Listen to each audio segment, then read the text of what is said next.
What is up? What is going on, everybody? I am back with the Mariners post-game recap. The vibes right now could not be any better with this team. The Mariners defeat the White Sox tonight 14-2 to win their 7th in a row. I'm going to get into all of it. We're going to break it down and talk about another remarkable Mariners win. Before I do, I have a couple pieces of news for the channel. I apologize for any background noise, some thunderstorms going on out here. Probably a little bit of the Hurricane Hillary stuff hitting me a little bit. Nothing crazy, but if you hear that, like that right there, did you hear that? The thunder. Okay, a couple pieces of channel news I want to get into before I get started. Number one, super chats are available. The thanks button, you can see it right there by the like, dislike button, all that stuff. Obviously, not requirement or for anything, but if you want to, you can donate, give through that. Just want to let you guys know that it is there. That's the last time I will mention that in one of my videos. Next thing. Memberships, as I think my family is now panicking with the thunder. Memberships. Look out in the next week or so for memberships dropping. It's not going to be anything crazy. You're not going to miss out on any videos. Still going to have my live stream. Still going to have my post-game recaps and everything. Probably going to do something where we have like members-only chats that we do. We just kind of hang out. Maybe do a couple members-only live streams. Contest. I'm going to do some contests for some more giveaways. So if you want to join membership for that. Other than that, nothing too insane, but probably mostly just kind of things like that.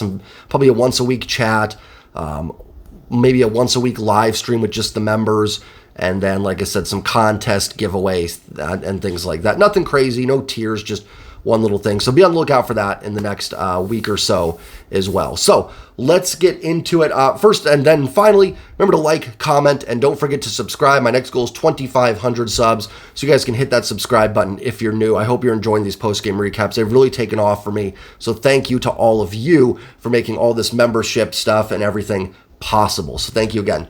14-2, the Mariners crushed the Chicago White Sox tonight. The most runs this team has scored all season. It's their 7th win in a row. It's crazy. They won 8 in a row. They lost 3, and then they've won 7. They are not that far away from having won 18 games in a row. Now, let me explain, because obviously, listen, some of the wins they've had, too, have been close, so I can't just look at the losses and say those could have been wins, because you got to look at the wins, too, and say what wins could have been losses. But think about the 3 games they've lost in this stretch where they've gone 15-3. They lost a game that they had the lead in the 9th inning in Kansas City. They lost a game where George Kirby pitched 9 shutout innings. And then they lost another game where they had the lead in the top of the 6th and went into extra innings against Baltimore. It's not that crazy. I mean, even the 3 losses have been really close. Now, some of the wins have been 2, so that's what I'm saying. Can't just count it. But we're having good vibes right now. So let's look at it and say this team isn't that far off from winning 18 in a row. Let's get into it, as I always do. Let's start with the pitching. Luis Castillo, absolutely dominant. 7 innings, 5 hits, 1 run, 1 earned, no walks, 9 strikeouts. First inning was a little dicey. I didn't think he looked particularly sharp. I was a little worried. The Mariners obviously jumped out to that 5-0 lead in the first inning. Castillo came out, gave up a run through 25 pitches. Just didn't look particularly sharp. So I was thinking a little bit like, you want Castillo to go deep in this game because the bullpen has been taxed. Just threw 7 innings yesterday, so you're hoping for a long start from Luis Castillo. And he settled down and was able to give the Mariners not only a great start to help them win a ball game that they needed, but to take some pressure off the bullpen as well. And now all of a sudden the bullpen is pretty well rested for tomorrow. At one point in this game, Rob Friedman tweeted it that Castillo threw 47 straight fastballs at one point in this game. Now, it was 4-seamers and 2-seamers, so technically kind of different pitches, but just crazy and honestly smart. His fastball is really good tonight. Had a lot of movement on it. It was getting swings and misses, and you had a big lead. So throw strikes, get over the plate. And I'm not going to pick on a team too much because, listen, the White Sox could come out and win the next 2 games.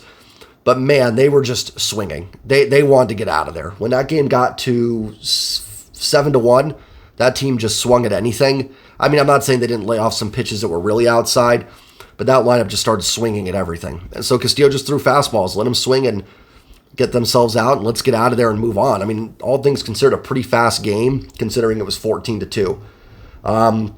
Edward Bizardo through the 8th inning. His slider didn't look like it had any sort of ability to get it over the plate. His fastball looked decent. Gave up a couple hits, a walk, not incredibly sharp. Still wouldn't be someone I trust in the high leverage innings yet.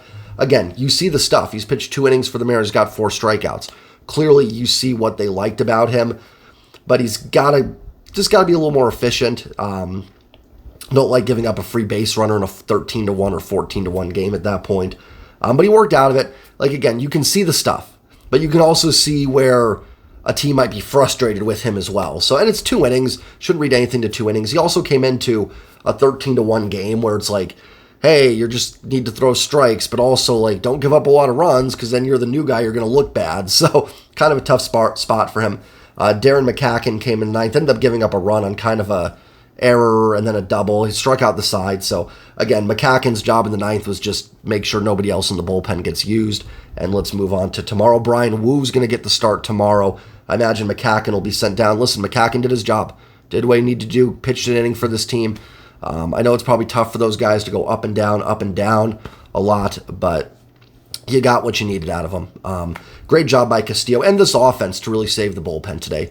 Now you should have a full arsenal in that pen ready to go for Game 2 in the series with Brian Woo back on the hill. The offense, woo!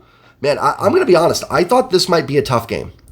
Just because you're coming off that high of the Houston series, sweeping them, going to a place, Chicago, where the fans probably aren't super engaged. It's a Monday night game, so you're not going to have a lot of people there. It's really hot out right now in the Midwest.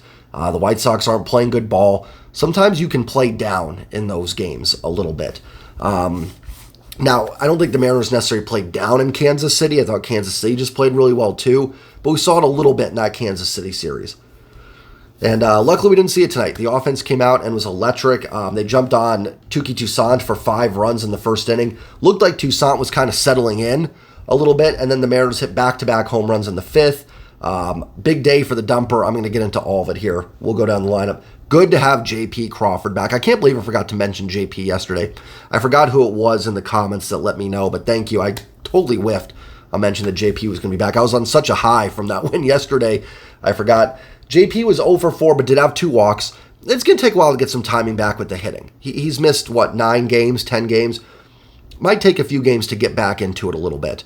But still worked 2 walks, still showed the good plate discipline. If that's JP's worst game, we'll take it. Oh, another nice thing was Julio got the night off tonight. So you got to do all this with getting Julio some rest, so he should be ready to go tomorrow as well. And just a good idea by Scott. This wouldn't be a bad series here at the end of the road trip with a day off coming on Thursday to get some guys a day off. I know Gino hasn't had one. He did come out of this game in the 7th inning for a rest. Maybe give Ty a DH day, get Gino an off day. Yeah, it wouldn't be a bad idea in this series. Gino was 2 for 3 with the walks of Eugenio Suarez on base 3 times, 2 singles and a walk. Caballero, who came in as a defensive replacement, went to second. Rojas went to third for Gino. He was 1 for 1 with an RBI. Another hit by pitch that the Mariners seemed to take exception to. Now, I'm going to be honest, I don't think that one was intentional from Brett Honeywell when he hit Caballero. Julio seemed really upset about it.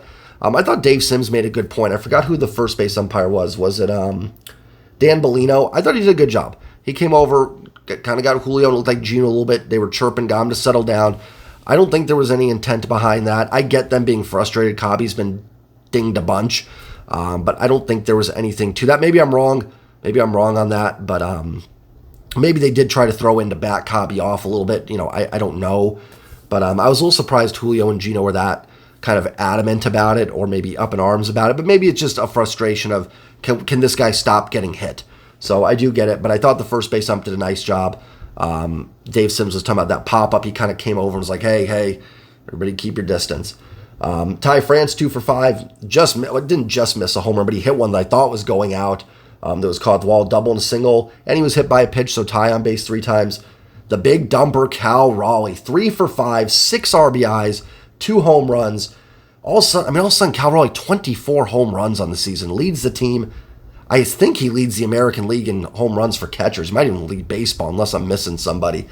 Man, the big dumper is hot, and he is on a home run tear. We know he can be streaky with the home runs, and right now we are just in the in the middle of a really hot big dumper streak. That sounded kind of weird, but a really hot big dumper stretch, maybe I should say. But 3 for 5, 6 RBIs for Cal. That ups his RBI total to 61. Man, the first one was just a screaming line drive, 111 off the bat, and then the second one was a beautiful, majestic moonshot. that Cal hit. So fantastic game for Cal Raleigh. Would like to see him hit a little bit better from the right side. He was pretty good from the right side last year. Hasn't been quite as good this year, but man, is he mashing from the left side of the plate. O'Keefe came in as a defensive replacement. Got Cal an inning off. Nothing wrong with that. He was 0 for 1. How about Teoscar Hernandez? 2 for 5, 3 RBIs. He hit a home run and had an RBI single. His 19th home run. Teo has been red hot in August. I think he's got like a 970 OPS in August. This is why not trading him was probably the smart direction to go. And I was on the fence about it.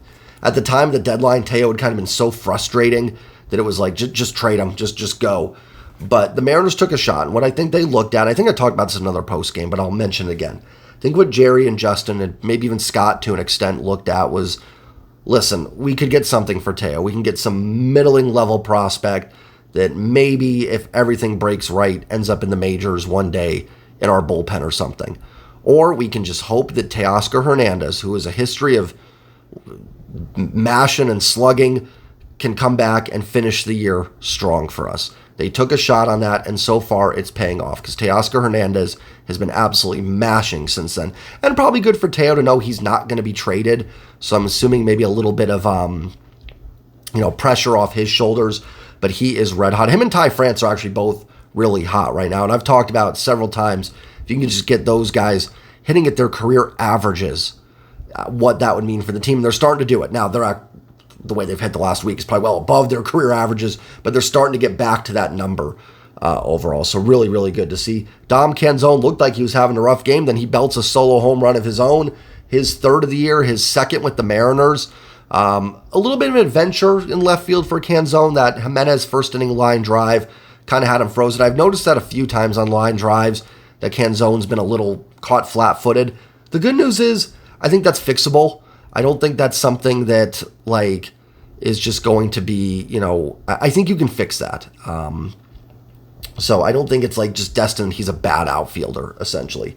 Cade Marlowe was 1 for 4 with a walk. He had a single and a walk. Mike Ford walked. He was robbed of a home run on a great catch by Luis Robert in center field. So feel for Mike Ford a little bit. He should have had a solo home run in there. And then Josh Rojas, 3 for 5 with an RBI. Josh Rojas is riding a really high BABIP right now. His batting average on balls in play is not sustainable, but I mean, who cares? Again, we're getting into September here. I say it every post game, there are no pictures on scorecards, just win. But man, has Rojas been really solid and a huge, huge upgrade over Colton Wong. And I think I talked about when that trade happened, I think people were really caught up in losing Paul Sewell. That stinks. I wish Paul was still on this team. I wish you could have Rojas, Canzone, Bliss, and Paul Sewald, but unfortunately teams don't give away players. That would be very nice, but it's a major upgrade for this team. We talk about where can this team upgrade? Second base. They did. They went out and found a guy that's a legitimate upgrade. Rojas has been hurt this season in Arizona, so his numbers didn't look as good. But again, this is a guy that's put up a 112 OPS plus, a 103 OPS plus. That's nothing you're going to send home as an MVP, but he's been an above-average hitter. He's a good defender. I know there's been some kind of mental miscues that he's had at second base, but overall, he's a good defensive player. Been a real, real nice addition, and always good for the new guys, because I'm sure in the clubhouse, I'm sure trading Paul did not go over very well. So if you're Canzone and Rojas, I'm sure they didn't come in to booze or anything, but you want to start out on a good note when you're coming over on a trade like that. And those guys have absolutely done that. And I think endeared themselves a little bit. Canzone's got the Italian thing going there. And then Rojas looks like he fits in with the vibes as well. 70 and 55. I mean, this team is just absolutely on tear. Houston beat Boston today 9-4, so you don't gain any ground there. Not the worst thing in the world. Boston does get knocked down a notch. So now they're 4 games out of the playoffs. So, I mean, you'd prefer Houston to lose if you're going to win, to catch up to them. But not the worst result ever to keep knocking Boston back. I mean, I shouldn't say it's a bad result. You want Boston to win there. But silver lining, it takes Boston away. Texas is up 1-0 going to the 8th on Arizona. Hopefully Arizona can come back and pull that out. Because if they can do that, the Mariners would be 2 back in the American League West, which is crazy. And Toronto didn't play today. So they extend their lead by a half game over Toronto. So they're up 1 on Toronto, which, to be truthfully honest, is 2. because they would win the tiebreaker. They're going to win the tiebreaker. I've mentioned a lot of videos, but in case people are just new here, tiebreaker's division record. Toronto's is really bad. The Mariners is really good. If Toronto did catch the Mariners in terms of their own division, in terms of division record, Toronto is going to go way past Seattle anyways, so who cares at that point? But the Mariners are going to have the tiebreaker of the Blue Jays. So essentially a 2-game lead in the wild card for the Mariners. We're starting to get into, I'm not sure exactly where Fangraphs has. I don't want to check now because I'm sure it hasn't updated tonight. But it's got to be like 75% for this team to make the playoffs. I would say 70 to 75. Got to keep it going. Got to keep it going. This is a stretch to take advantage of. You got 2 more against Chicago, and you've got Kansas City and Oakland. So a chance to really get this winning streak going. 7 in a row. I mean, just after 8 in a row. With 3 in between that stunk, but we're really close to wins. Listen, I get it. 2K Toussaint is not good. He's really bad. But that's what you do to really bad pitchers. Like, I can't listen to that. You hear it in football too. Well, that team stinks. Well, that's what good teams do. Good teams beat the bad teams and they break even with the good ones. The Mariners didn't even break even with the good ones. They just swept the Houston Astros. So that's what you do to pitchers that aren't very good, like Toussaint. You lay off that breaking ball had no bite to it for Toussaint, or I shouldn't maybe say no bite, but not even close to throwing it for a strike. The Mariners laid off and they hit fastballs and they chased him after 4 innings. They did what good teams do to bad pitchers. Tomorrow's matchup said Brian Wu is going for the Mariners. And then I know Wednesday is Dylan Cease versus George Kirby. So that one will be a little bit tougher. Tomorrow for the White Sox is going to be Mike Clevenger, who's actually not having a bad year. 5-5, 3.26 ERA. Let's look at his strikeouts and everything like that, because ERA doesn't always tell the whole story. Can I see? What? Where on earth am I here? There we go. He has strikeouts, 71 strikeouts, 32 walks. So not a great ratio, in 85 innings.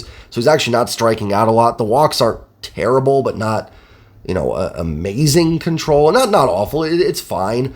It's actually walk rate that's up from last year, and he's not striking out a lot. So let's actually check Fangraphs, see what his, I don't know why I'm this curious, but let me just see what his, advanced stats are. Just out of curiosity. And then Brian Wu back on the mound tomorrow for the Mariners. Let's see. His FIP is 4.42 and his xFIP is 5.36. So ERA is definitely underneath what has been expected of his pitching lines this year. So hopefully the Mariners can take advantage of that and get some runs off him. I was just curious, thought I'd check that. So again, remember guys, hit like, comment, and don't forget to subscribe. On the road to 2,500 subscribers, so if you guys could help me out with that, I appreciate it. Man, the vibes are good right now. Guys and gals, enjoy it. Enjoy winning. I'm telling you, I'm promising you, don't overthink it either. Don't get into, oh man, they could lose tomorrow, then that could start a losing streak. Just enjoy it. I'm telling you, don't overthink it. The team is playing great baseball right now, and they look the part. That's the thing for me. I mean, I think anytime you win 15 out of 18, you're going to look the part. But they legitimately, this feels like a really good baseball team. The sky's the limit. That's what it feels like right now. I am all in on the AL West. Like, maintain the wild card. Toronto losing out. Please keep losing, Toronto. Or not keep losing, but lose. But I'm all in for the AL West. I 100% believe this team can win it. Will they? I don't know. You are 3 games back. So Texas is at an advantage there, and you got to catch 2 teams still. But I'm all in for it, 100%. So have a great night, everybody. Enjoy your Monday. As always, go Mariners. And I will see you all tomorrow night with the post-game recap. Take care, everybody. Peace.